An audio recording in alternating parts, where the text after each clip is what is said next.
Hey everybody, I'm Noah Kinsey, host of Previously Recorded Live, where we speak to actors, writers, producers, musicians, anybody in the entertainment industry and see what makes them tick, where they came from, and a lot of good stuff, including questions from you.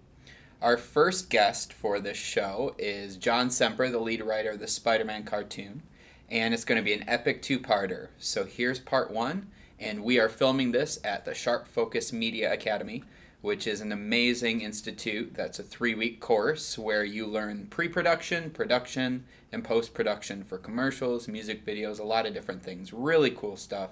And you get to get a sense of what you want to do. Maybe you thought you'd be good at editing and found out that you suck at it, but you love doing audio. This is the perfect place to learn what you want to do so you're not spending tens of thousands of dollars to find out that you hate what you're doing. So I want to thank Sharp Focus Media Academy. You can check them out online at, check this out, surprise, sharpfocusmediaacademy.com. All right, enjoy part one of the interview with John Semper. Now get out of here. I need to jump on this computer and look at nature videos.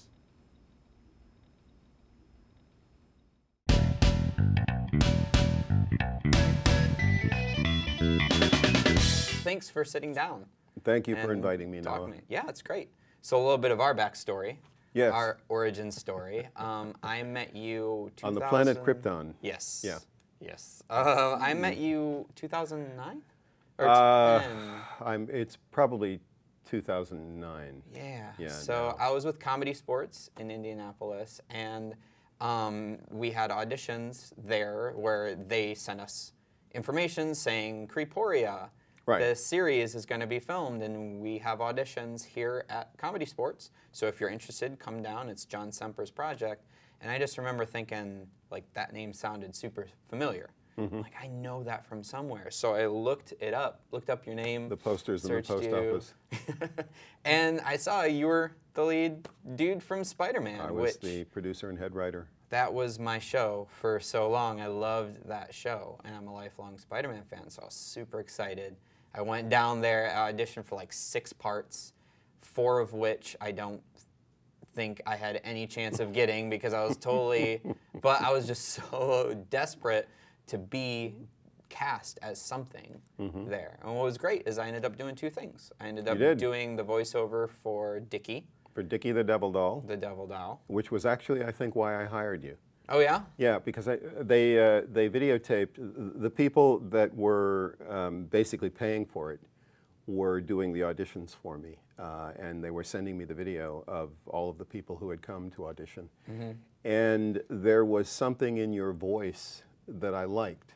Okay. And I thought, I think that's the voice of Dickie. Nice. So that was how you got hired. Now, with that, we'll kind of just be jumping around a lot here. With that, Sure.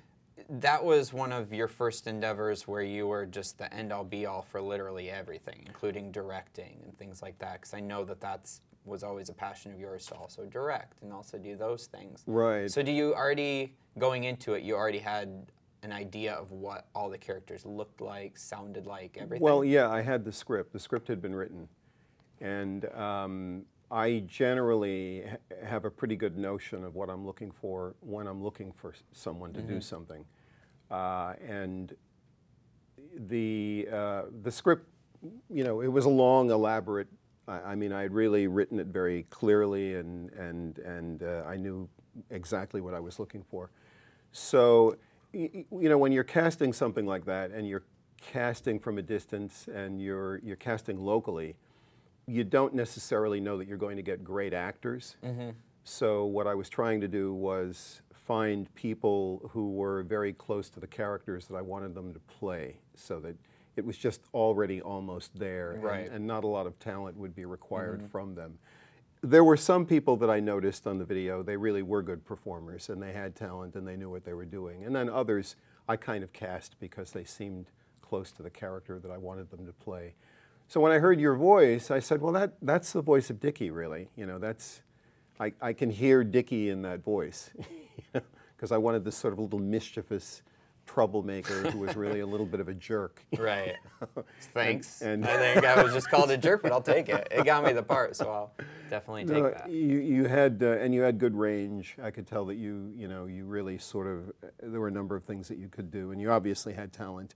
And that wasn't the case with a lot of the people that I hired from there. So it worked out pretty well, I think. So now with your process for writing and directing, how close to the original script did you stay for the filming, or did you change it kind of based on other people? The script had to be a pretty well thought out blueprint, because I knew I was going into a situation. What happened was, I had done this web series on my own. I had done a simple web series on my own. By the time we auditioned, I remember you had a couple episodes in and everything. Right. I shot 5 episodes. I completed 4. And the people in Indianapolis, Pat Greathouse was essentially my producer, my co-producer on the project. He found it, and we got into a dialogue with one another, a long-distance dialogue. And after a year, we finally decided, let's do this thing. Let's make this inexpensive movie. And I wrote the script knowing that I was going into a situation where people weren't necessarily going to be extraordinarily talented. We were not going to have all the resources on the planet. Right. And well, once again, it's in Indianapolis, not Los Angeles. It was in Indianapolis. New York or any place like that. Right. And I didn't have any idea what kind of production capability. Excuse me. You'll have to cut that part out. No, we're keeping everything. Okay, good. I'm having horrible allergies today. I didn't have any idea what kind of production capability or sophistication I would be going into. So I thought, well, at the very least, I'm going to write everything very clearly, and I'm going to stick very closely to the script. And I actually wanted to storyboard the entire film before I got there. Oh, okay. But that proved to be cost prohibitive, so I dove in. But the script really was a very, very tight blueprint of everything I wanted to do. Oh, great. So you pretty much stuck with the same script from before the casting to the... Interesting. The funniest thing is that when I look at it now, because it's completed, we've been done for about a year, I look at it, and every word that I wrote is in the script, is in the finished product. Wow, okay. So, that's very rare to have that as the final, for the final cut. Yeah. Now, but you made that into a mini-series. Well, yeah. Well, what happened was I wrote the script very long because I write everything long. I just like to write long. And I didn't, one of the joys of doing Creeporia was that I didn't have to edit myself or censor myself. I could do whatever I wanted. So I pretty much, that was the exercise for me, was to just have a lot of freedom and let my imagination wander and go where it would go. So it was a long script to begin with. And then I ended up casting these twins to play Creeporia, Camille and Kennerly Kit, otherwise known as the Harp Twins. And they do a lot of amazing covers on the harp. They're extraordinarily talented. They from Chicago? Are they from Chicago? They're from Chicago. Okay. That was the other thing, was I wanted to cast only out of Indianapolis or... But you just were not finding the right... Yeah. I couldn't find Creeporia in Indianapolis, so we ended up extending it to Chicago. I did not want to cast out of LA, though, because I didn't want to assume the cost. I didn't want my... Travel expenses definitely chip into a small budget feature. Absolutely. So you cast twins, but they're playing one character. They were playing one character, but then am I to assume that you're a Full House fan? You're just like Mary-Kate and Ashley Olsen. No, they did that. That's how it's done. The reason they did that was cost. Right. Obviously. Right. But for me, it was, I had written the script for one character, and I really didn't feel like rewriting it again for twins. No, yeah, and it's great. I very rarely had, could figure out who is who. So they played the one character, but I did add to the script to take advantage of the fact that I had twins. So I had this moment. You had a scene where they're both in it. Right. Creeporia goes into one of her old movies and encounters herself, and so that's like a little surprise in the middle of the film that I've now blown here for the audience. No, spoiler alert. So because I knew that I had twins in Creeporia, I did write an extra bit of business for them where Creeporia goes into one of her movies and meets herself. And I was able to take advantage of the fact. And then at the very end of the movie, there's a whole thing that happens where the two Creeporias come together and do something spectacular. So this actually added to the script, to a very long script. So script. that's something that you added Right. in addition to the extra long script. Right. And then when I got into editing, I realized that there was nothing I could take out because it was fairly tightly plotted. So I said, well, let me split it up into a bunch of episodes and turn it into a miniseries. Also, you know, we called it a movie when we made it, but really it didn't have the production value Right, I remember of a you movie. telling me that. Yeah, and it looked like, what I call it now is the world's first comedy horror soap opera. Soap opera. And so if you're prepared for a soap opera, it actually looks a little bit better than a soap opera. Yeah. And I think that, you know, people's determination of whether they like something or not is based on their expectations going into something. So I mean, I think that that's the case when it comes to trailers and a lot of things, is you really want to, when it comes to marketing, you really want to be able to match the expectations with the finished product. absolutely. So, so very interesting. I was going to ask a question. So when now they did all the location scouting before you got there, correct?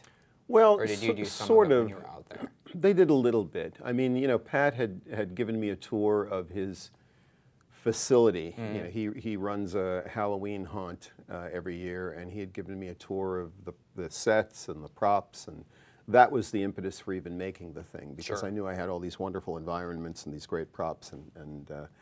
But no, I mean, I literally arrived in Indianapolis not having a clue as to what was going to happen. It really was just jumping off the cliff and you know, hey, let's see what happens. So we had planned to shoot for about, I don't know, 10 days, and I ended up staying there a month. And then coming back for reshoots. Coming back for reshoots for a few days. Which I had to, because at that point, then I was in Los Angeles, and I had to fly back to do some research. Did you fly back for me? Oh, I didn't. I did not remember that. Yes, absolutely. What did we reshoot of you? That was when I was Rhett The ending. Butler. The ending. We're ending. outside of that really nice house. That's right. You played Rhett Butler. Well, what happened was we shot the ending at the end of one day, and the light was bad, and we shot it in front of the same house that we'd shot everything else. Yep, I remember And it that. was very unspectacular, and I thought, boy, this really looks like crap. And then as Pat was driving me to the airport, we passed by, literally, it looked like Tara from Gone with the Yeah, Wind. it's a beautiful ranch-style house. And I said, what is that house? And there was a giant, huge, you know, couple of acres of land in front of it. And I said, what is that? And he said, oh, that's so-and-so's house. That's Mr. So-and-so. I said, well, do you know him? Yeah, he's an old friend of the family. And I said, well, that's where we should have shot the ending. Right. You know. So when I came back a year later, we got permission to shoot in front of that house, and now the ending is really quite spectacular. And of course, you're in it, playing Rhett Butler. So, you know, what more could you ask for? Keep going. No, so that's great, and that's going to be available on DVD soon? Creeporia will be coming out this year on DVD. We signed a deal with a distributor called Cinema Epoch, Okay. EPOCH, and they are now preparing it for DVD release. That's great. Do we have a ETA for DVD? I'm or afraid not to sure? ask them, quite frankly, because I delivered it to them so late Right. that I just don't Right. want to bother them. Sure. So it'll come out whenever they feel like it, but I'm assuming it'll come out sometime this year. Oh, that's great. Hopefully before And Halloween. last year it was VOD. Where they could- Last year, I was doing it myself, video on demand, and that was fun, you know, but they're going to give it a worldwide release, Yeah, and they're going to do video on can't demand go wrong as with well. that, for Right, sure. yeah. So I'm just happy that people are going to get a chance to see it. It's not the greatest thing ever, but I think they'll like it more than Neighbors. Fair enough. Which Seth I Rogen, hated. you've just been challenged. All right, so let's back up a little bit Okay. to when you were younger. When you were Yes. back Boston. Yes. Correct? You grew up in Boston, I was Massachusetts. born a poor black child in Mississippi. No, I was born in Boston. Yes, I was. I was expecting you to go Gary, Indiana, the Michael Jackson route. No. I actually recently did a phony bio of myself on video, Oh, yeah? where I got my good friend Rodney Salisbury to do the voice of Morgan Freeman. And great. it just starts out where I was born a poor black child in Mississippi, and you see the paddle boats, and That's great. so it's very funny, yeah. So, But no, I was born in Boston, Massachusetts. Okay. Into a very middle-class family, a wonderful, supportive middle-class family. I should not be in the business at all, because my background is so normal and healthy That's in this industry a lot more than you think nowadays. Wow, that's something's definitely changed. Yeah, you know, it's so interesting, the motivations behind people being artistic, putting themselves out there, and I've just found it interesting, everything from, you know, the old cliche of my parents never loved me, so I need attention any way I can get it, to now a lot of people have really supportive family units. They're actually healthy, functioning members of society. It's frightening. So it's just very interesting to see where that all started and what the motivation. So your family was very supportive. Yeah, my family was very supportive. My dad's still alive. My mother passed away a few years ago. My mother was my biggest fan. You know, she would squirrel away little bits of money to buy me a movie projector and give me money to buy 8mm and then later Super 8mm films. I had a little Super 8mm film collection. This is what you did before there was videotape. Right. And the whole notion of owning a film and running it over and over again was so, that people thought that was so bizarre. I remember my friends, I think by the time I hit high school, I had graduated to 16mm. I had a 16mm projector, which my mother helped me buy, and I had a collection of 16mm films. And my schoolmates would say, well, so after you see it the first time, what do you do? You know, you don't watch it again, do you? and that was just, it was a foreign concept to them, you know. But I was collecting movies and cartoons and silent films and all that kind of stuff. So from a very early age, you knew that's what you wanted to do, was be a filmmaker. From age 6, I started wanting to be a cartoonist. Oh, an animated. I wanted to make Disney animated cartoons. So I knew that I wanted to get into animated cartoons from a very young age.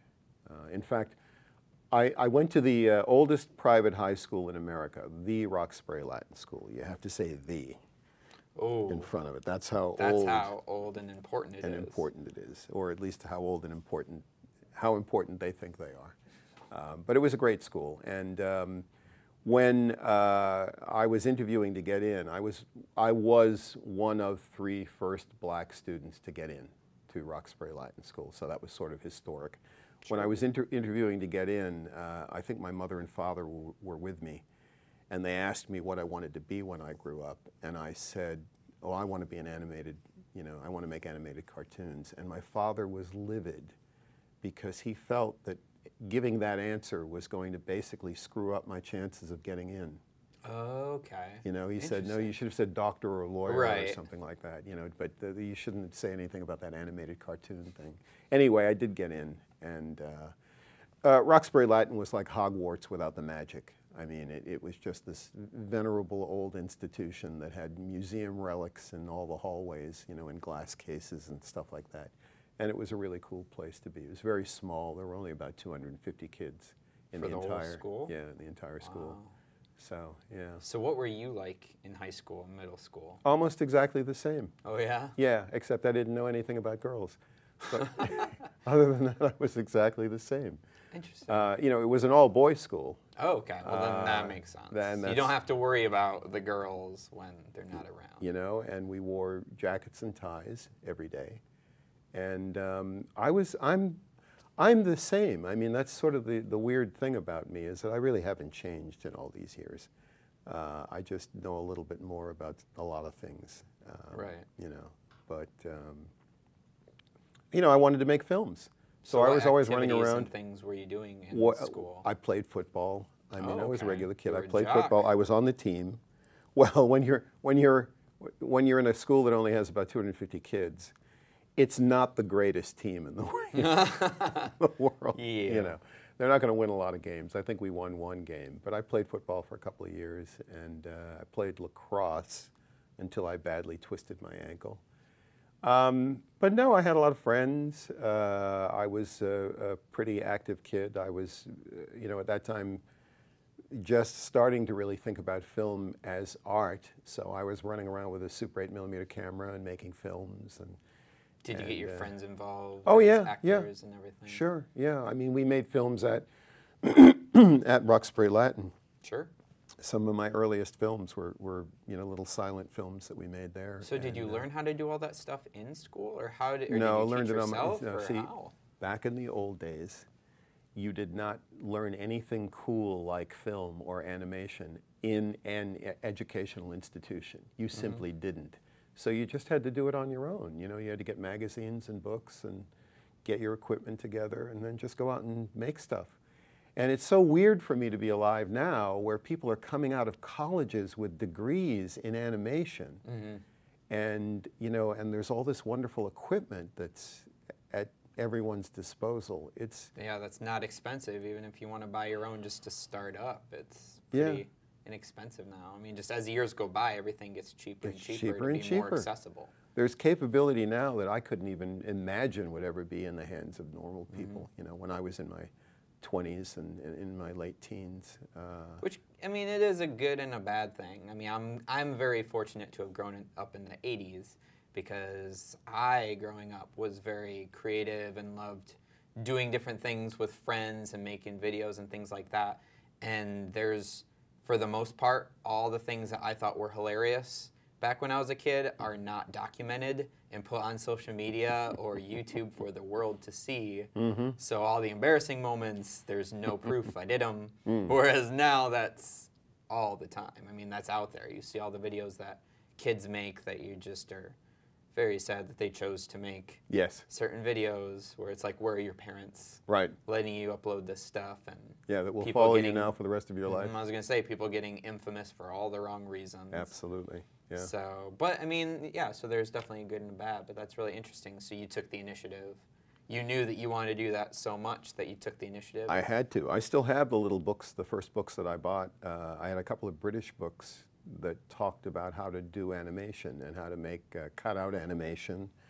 And I had a book about Hallis and Batchelor, who were two very famous British animators. They were probably the most famous British animators, a husband and wife team. I had a little book that they had written about animation. So it was very hard. I mean, it was hard to find stuff out. Sure. And it was hard to get good information, and it was hard to get the materials. And but I did what I could. And, you know, I made a lot of little films on my own, and that's how it started. Even when I got to college, I went to Harvard. And at that time, Harvard was so stuck up that even though they had the best student theater in America at that time, the Loeb Theater, which was at that time brand new refurbished theater, they didn't have a drama department. Oh, okay. I mean, the arts were simply not something you were supposed to pursue at Harvard.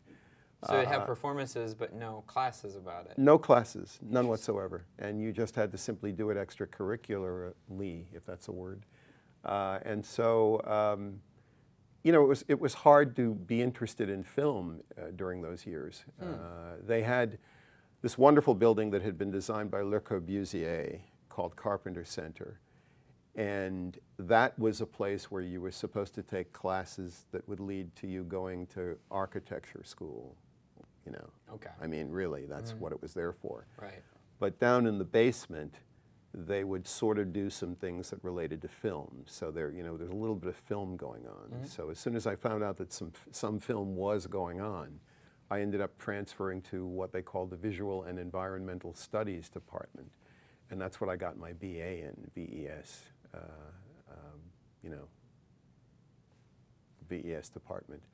Because I wanted to play with cameras and make films and stuff like that. They also had an Oxbury animation stand, which was unheard of. It was the only one on the East Coast, or one of two on the East Coast. And that was what you needed to do animation, real high-quality animation. And there was a guy, the thing about Harvard that drove me crazy was that there were people that were there who were simply, you know, they were supposed to be teaching, but they were really there to further their own agendas.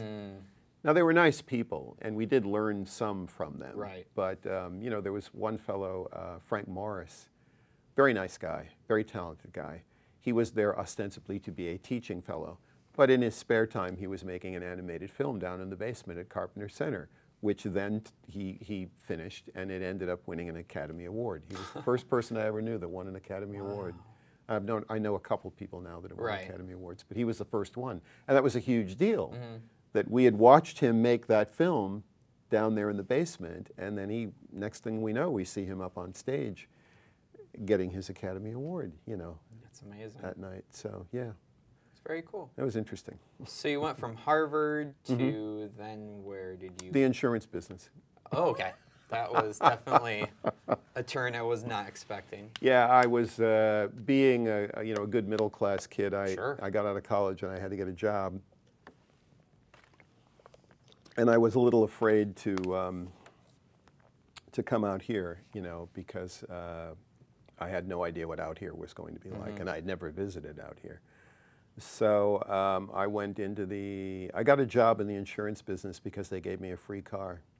I got a job as a district manager. Yeah, it was an insurance company called Kemper Insurance. Okay. And I was Semper from Kemper. Nice. It's a good way for people to remember your name. And I traveled up and down the eastern seaboard from Boston to Gloucester, ostensibly servicing. I was supposed to service the various agents' needs and provide them with materials and stuff. Sure. I didn't. I mostly just goofed off. You can say that now because your job's not at stake. I ended up getting, I was not fired, but there was a great guy named Herb Antine. He has since passed away. And he knew that I had absolutely no interest in doing the job. And he basically encouraged me to give it up.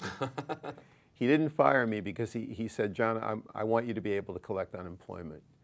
And he sort of said, I don't remember the exact words, but he said, just go do what you want. Go follow your dream, basically, was what he said. And the timing all happened. It all happened at once, because what happened was I had that conversation with him, so I was essentially going to be out of a job. I had done that job for 2 years, and it was horrible. And then a very good friend of mine at the time, a woman by the name of Adi Bach, who was Akira Kurosawa's translator. Oh, wow, okay. She said, I'm going to the West Coast, and you've been talking about the West Coast and wanting to get into film, and this would be an opportunity for you to go. I had at that time visited LA. I had spent 4 days in LA. My sister, who's far more intrepid and adventurous than I am, my little sister Terry, she actually she got into USC. So I came out to visit her, and I visited a friend of mine who was working at Hanna-Barbera, and I kind of did some fun stuff. Went to Disneyland for the first time in my life. So anyway, that was a vacation. A year later, all this stuff happens. I lose the job with Kemper. Audie comes to me and says she's going to travel to the West Coast, and she wanted me to go with her, and I said no. Oh, you said no to that. Yeah, I was scared to death. Sure. And then I went home and I thought about it, and I thought, you know what, there's nothing for me here in Boston. So I went back and I said, yeah, I think I'll do that. So we drove cross country, and we ended up in Oakland. Okay. And God, I hope this isn't too boring. No, this is great. I love hearing people's origin stories. I mean, everyone's different. There's a lot of things very similar. Out of college, I did 5 years of business-to-business sales before, because once again, the Midwest mentality is having get a good job, right? Get a good job, have a good backup plan. Right. Plus, you were married. I was married. So for the last, we moved out here like the same year that we got married. And, well, we know how that story ends, because I am no longer married. You killed your wife, didn't you? Isn't that when I buried her in the backyard? There is no proof of that, and I have 3 people who corroborate my story. Okay. No. So, no, it's just a very Midwest mentality. Sure. Which isn't a bad thing at all. No. Just to have that security and have, make sure that if you're doing stuff for fun, that's great, but that's not going to pay the bills. That's kind of what we're told. I mean, even with my parents, they constantly were telling me they're very artistic people. I was in choir in high school. They made me be in band. I didn't want to be in band, but I did it, and I'm like, I'm here, so I was always first chair, because if I'm there, I might as well, do well at that. But even with them pushing the arts and I should say encouraging the arts, because I love the arts, and we go to the theater. We had season tickets to the theater in Lansing, the Wharton Center, I believe. But even with all of that, they're just like, what are you going to do as a job? I mean, all the artistic stuff is wonderful, but you need a backup plan, and what are you going to do? Yeah. And it's hard to explain to parents what this is and Yeah. how you're going to do it. And then, of course, you don't know how you're going to do Sure. it. You have no idea how you're going to get into any of this. And even if you're very confident, like you knew about that at an early age, I knew about wanting to be in the industry and believing that was my place and in the world. This is where I was meant to be. Mm-hmm. Even when you do that, and I had to sit down with my mom when I was in college saying, look, I'm in communications, theater arts major. I'm also doing public relations as kind of like a mini major. I'm doing things that are going to ensure that I have a foundation. Then she was more accepting of it. But once again, in the back of your mind, you're thinking, since you're from the Midwest and it's really important to have the job, even when you graduate college, I didn't go right into acting or things like that. I did the 9-to-5 business-to-business sales job for 5 years. Wow. And one of them moved me out here, which is kind of a means to an end. I was looking for a business-to-business sales job that would pay for me to move out here because that's expensive. And I found one, but that was the way that I got out here. Yeah. So that's not boring to me at all. It's very understandable, and I think a lot of people would relate to that. And a lot of people have found, when I first moved out here, someone gave me advice that was really great advice, but I didn't fully understand it at first, where they said when it comes to acting, writing, producing, anything in the entertainment industry, the rule of thumb is if you can do anything else, do that. And so initially when I heard that, I thought, well, that makes sense.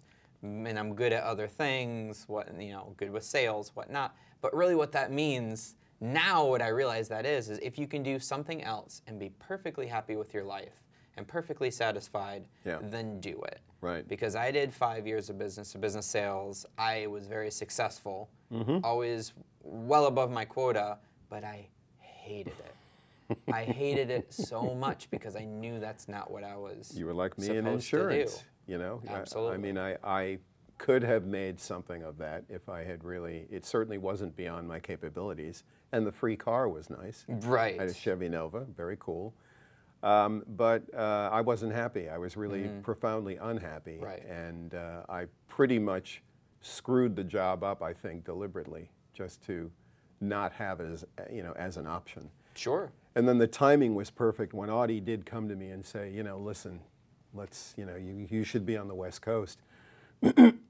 I just thought, it is time. I'm walking through Boston, and Boston feels very old and tired to me. And I've got to get to where it's all happening. So now the cool thing was I had done everything in Boston that you could possibly do at that time. So one of the things I had done was I had been a production assistant on a TV show called The Japanese Film, which was the first time real serious Japanese movies were shown on American television. It was a PBS show before it was called PBS. Sure. And it emanated out of WGBH in Boston, which is still where a lot of really great shows emanate from. I think Downton Abbey might be a WGBH show. Oh, wow, okay. I think they might be the local sponsor, but they've sponsored a lot of really great stuff. So you had a nice little resume to come out. I had a tiny bit of resume, but what I had was a great connection with the guy who had produced that show named Sheldon Renan. Okay. And Sheldon now was on the West Coast. So when I went out with Audie, I got to Oakland, okay, and that general area. And then Sheldon found out that I was on the West Coast, and he said, well, I'm about to start doing this project that I could use your help on. And that's what moved me down to LA. Oh, okay. Was Sheldon's project. He had been hired by an investment counseling firm to, one of their clients, big conglomerate in Germany, wanted to buy an animation company in America. And he had been given the job of assessing all the different animation companies and figuring out which one they should buy. So he brought me down to help him with that project. And literally, I arrived in LA on a Sunday, and on a Monday, I think I was in Chuck Jones's office. We were interviewing Chuck Jones, of the Roadrunner cartoon and Bugs Bunny fame. And then maybe Tuesday or Wednesday, we were at Disney. And now, as a kid who always loved Disney, I'm now on the Disney lot. I'm where they made all of those cartoons and everything, and I'm walking through the buildings. And we were meeting with a guy who at that time, this was '79, so a long time ago, the guy in charge of their not terribly healthy animation department in '79 was a guy named Donald Duckwall. Donald Duckwall? Donald Duckwall was the man's name, if you can believe that. And one of the artists had drawn a little drawing of him on one side and Donald Duck on the other, and there was a brick wall between them, and Donald Duck was saying in a word balloon, "Don, there's always been a wall between us." Get it? Yes. So anyway, yeah, no, I was Disney, I mean, literally within the first couple of weeks of my being here, I was over at Hanna-Barbera. I went to a recording session for the Flintstones, Mel Blanc, Henry Corden, Gene Vanderpyle, I mean, all these classic voices that I had grown up with. We met with Lou Scheimer at Filmation. We met Joe Ruby and Ken Spears had just started a company called Ruby Spears that was doing a bunch of things, Plastic Man and Mighty Man and Yuck and all this whole line of cartoon characters. So pretty much you moved out here and everything clicked into place. Well, I was in the middle of it now. I mean, it was something I could reach out and touch. Right.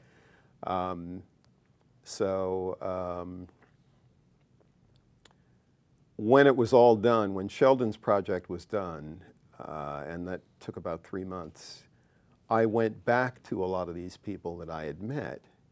And now it was weird for them because I had met them with Sheldon and they knew that there was some money there, you know, right. there was something going on right. there. But now I was just a kid coming back on my own, and I remember Joe Ruby especially looked at me like I was a spy. Like what was going on here? Right. You know, what scam was being played? But Ken Spears liked me, and we hit it off pretty well.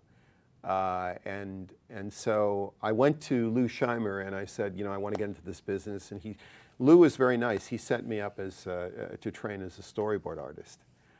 But my artistic chops, which are not bad, were not good enough. I they mean, weren't up to par with the rest of the people. He paired me up with a guy that was brilliant, a guy named Bob Klein, and I mean, this guy just was one of the best storyboard guys out there. So there was no way that I was going to be able to make a living that way. But going to Ken Spears, he said, well, what do you want to do?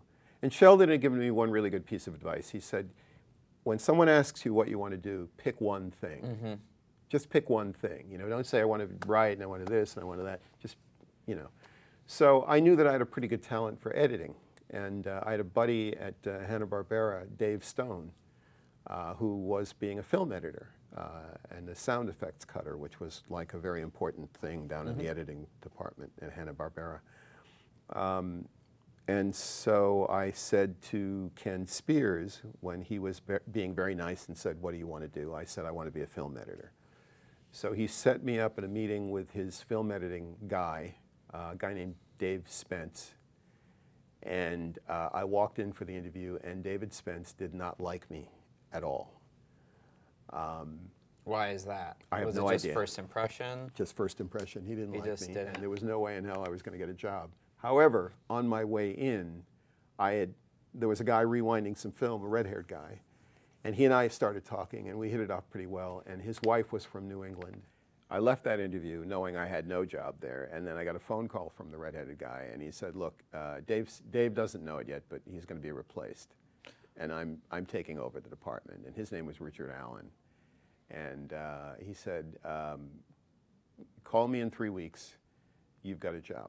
Wow, okay, there we go. So I got a job working editorial at Ruby Spears. Richard was doing this really cool thing, which was that he was hiring a whole bunch of young people, getting them into the union. I was in the union within, you know, a couple of months of having moved out here. And I had a gig.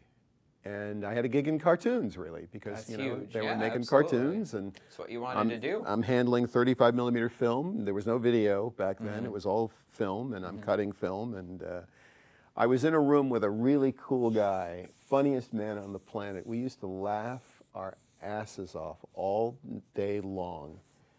because he's truly, he has a great sense of humor. His name was David Solomon. His name is David Solomon still, and he is now one of the hottest directors in television. I mean, I can't tell you, I'm watching, I watch shows like Grimm, and I watch shows like Once Upon a Time, and I watch shows like Extant. David Solomon, director. Wow, okay. David is one of the coolest guys I ever met. He is so funny, and we used to just laugh all day long. And Richard, whose office was on the wall opposite our, on the opposite side of the wall, would bang on the wall and tell us to stop having so much fun because we were having a wonderful time. So that was like high school, working at Ruby Spears. From there, I segued over to Hanna-Barbera when Ruby Spears didn't have any more work. I ended up in the editorial department at Hanna-Barbera. Now I started working with guys that I had grown up admiring my entire life because all these old animators were there at Hanna-Barbera. Friz Freleng, Alex Lovey, who created the visual Woody Woodpecker. I mean, just amazing guys.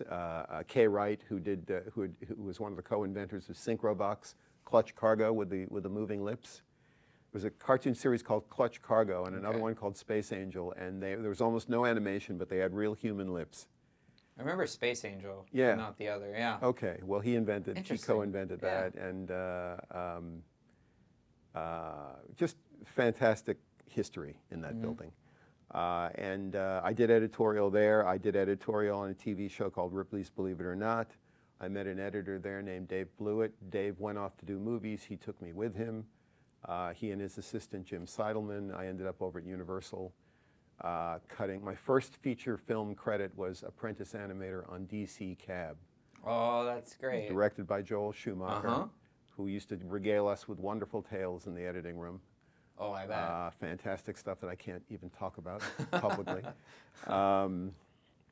But that was a great experience. So Ripley's, DC Cab, and then while I was at DC Cab, I got an opportunity through my girlfriend to write cartoons.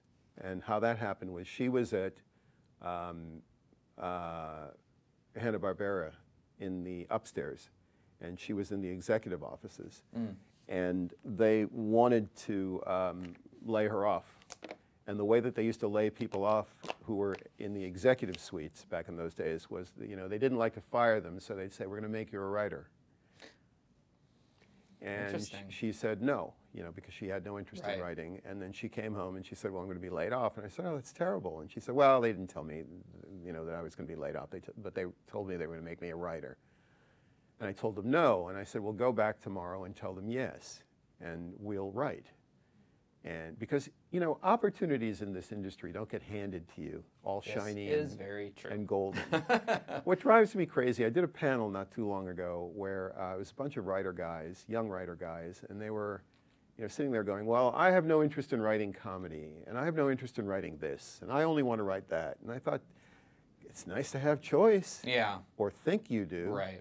But in my world, there's no choice. You just simply did what there was that was available to you to do. Write what gets you paid. Yeah. So I said, so if they're offering you an opportunity to be a writer, you're now a writer who has a partner, and we will write. And I knew how to write a cartoon. I'd been editing them, I'd been a film historian back in Boston, an animation historian. I'd written articles about animation. Now I'd been editing cartoons for several years, so I said, I can write this stuff, it's no problem.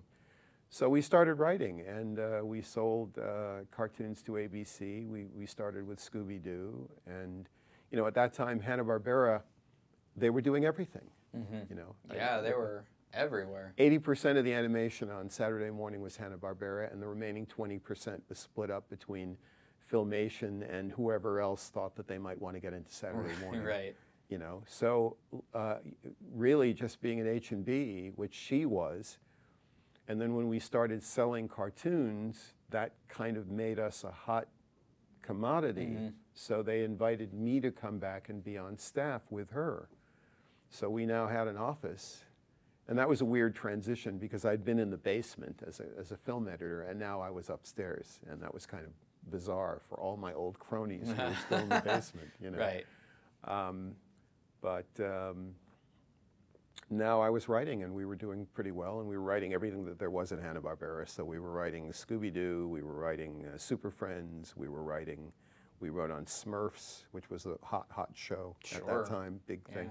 Everything I wrote on at Hanna-Barbera is now, they're making $100 million movies out of, Oh yeah, yeah. all that stuff. Everyone's going back to the well because there's an established fan base. Right. You know, that's the big complaint that people hear is, oh, Hollywood ran out of ideas, so they're going to do a movie based on this TV show, and now they're doing all these remakes and reboots. And I mean, the fact is, there's an established fan base, and Hollywood's actually been doing this for a long time. Yep. When someone was mad about the new The Thing that came out, like, oh, it'll never be as good as the original in the 80s. It's like, well, that wasn't the original. So, yeah, but no, I mean, I think it makes sense to do that. It just definitely depends on the take. It's all about what angle you make with it and the writing on it. Yeah. And well, it's hilarious to me that, I mean, all these properties, I see them now on movie posters, and at one time or other, I handled them or was in charge of them. Right. You know, so it's just an interesting reality for me. You know, we did all this stuff at Hanna-Barbera, and then subsequently segued over to a company called Marvel Productions, which was really just a toy outlet for Hasbro at that time. So we, you know, handled all those Hasbro properties, Transformers and all that stuff. G.I. Joe. And G.I. Joe was being done out of there. I did, that's where I met Jim Henson, and I did Fraggle Rock, so that's another whole story. And I definitely want to get into that. Jim Henson's one of my idols growing up. I loved that man. Well, we can talk about Jim. You worked on both the cartoon series for Fraggle Rock and for Dog City, right? Yeah, what happened we left, a wonderful woman by the name of Margaret Lesh was in charge of everything at Hanna-Barbera at the time. And then she left, and she became the head of a company called Marvel Productions, which in its past had originally been to Patty Freeling, which in its past had originally kind of been Warner Brothers Animation. So now it was called Marvel Productions, and I'm not even sure why, because they were not at all interested in doing anything. They were just licensing it at that point, right? Yeah, there wasn't, you know, I don't know why it was Marvel, because there wasn't anything Marvel being done. Maybe a Spider-Man show had been done at some point, but at the time that I was there, they were doing just all Hasbro stuff. My Little Pony. You know, the first iteration of My Little Pony, and I did a show called Moon Dreamers, which was part of the My Little Pony half hour. And somewhere along the line, Marvel Productions established a relationship with Jim Henson and started doing Muppet Babies, which was a huge success. Absolutely. Big success. And so Jim had this show that was on this very little known and little watched network called HBO. A network that nobody watched because there wasn't that much cable coverage in America. And he liked it. It was called Fraggle Rock. And it was all puppet. And he wanted Fraggle Rock to have a bigger presence in America.